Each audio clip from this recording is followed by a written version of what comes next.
Flamenca do Rio de Janeiro, e do Espaço Dharma no Meier. Se quiserem fazer aula comigo, os contatos estão aqui, estamos no final do ano, mas continuamos criando, né?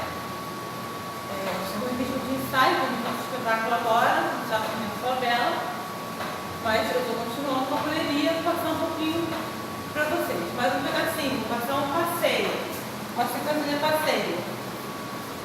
1, 2, 3, 4, 5, 6, 7, 8, 9, 10.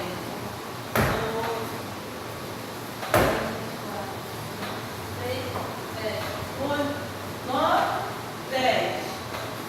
Depois acho que foi